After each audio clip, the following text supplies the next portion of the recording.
माझ्या संसारात पण अख्खा वाटोळ केल्या बाबांनी. कमळी अगं काय ग कमळे, अगं रडा काय झालं बाई, सांगशील का नाही? सगळं संपलं माझं. अरे देवा, अरे कधी झाले, अगं असं कसं झालं ग कमळे? काय माहिती कसं झालं. अगं धीर धर ग बाई, धीर धर. तुम्ही सांगा कसं धीर धरू मी? माझा नवरा. अरे देवा, अरे या वयात हे काय दिस दाखवत रे बाबा. कमळे अगं कसं होणार ग तुझं आता?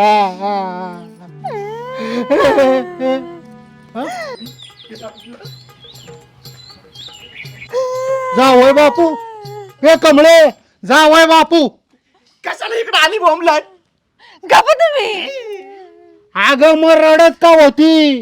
रडत का होती? यांना विचारणार रडत का होती म्हणी. अहो ये दुसऱ्या बाई सोबत गुलगुल बोलते आणि तिला 10 तोळ्याचा नेकलेस घेऊन देणार आहे. हे कधीपासून चाललंय, कधीपासून चाललंय? अहो, हे सगळं खोट आहे. खोटे खोटे. खोटे. अहो ती अनोळखी बाई होती, तिचा मला फोन आला होता म्हणून मी तिच्या सगळं बोललो. मग याच्यात काय झालं?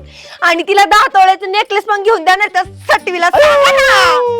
अहो 10 तोळ्याचं देणार आहे, पण मी तिला टिंगलीच म्हणलं होतं. आता मला सांगा, एखाद्या सुंदर बाईचा तुम्हाला फोन आला आणि जर तुम्ही तिच्या संग थोडा वेळ गुलू बोलले तर काय बिघडलं? ते तुमचं तुम्ही बघून घ्या, मला नका तुमच्या मध्ये घेऊ. हा काय तर बोलणे. अरे लेका, लग्न झालेला माणूस तू, शरम वाटत नाही तुला? वाटतंय. दुसऱ्या बाईशी बोलतो होय र? हा अरे लेका, माझ्या पोरीने तुला काय कमी केलं होय र? नाही. नाही ना. अरे मग हे का तू बाहेर जाऊन तोंड घालतो इकडं तिकडं? हा अरे तुला काय वाटतं का? अरे लोक काय समजूतदार नसतात? अरे उद्या जर तुमचं हे घर मोडलं तर कोणी तुमच्या बाजूला उभं राहणार नाहीये. कळतंय का काय म्हणतोय मी? कळतंय बाबा, खरं तेच सांगत अहो, मग होतो. सुधारा.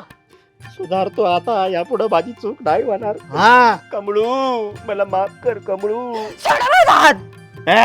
सोडा. चाललो त्या बाईक. बघितलं ना अण्णा कसं बोलते ये. मग ती मला ऍक्सेप्ट का करीत नाही? बघा तुमचं तुम्हीच बघा.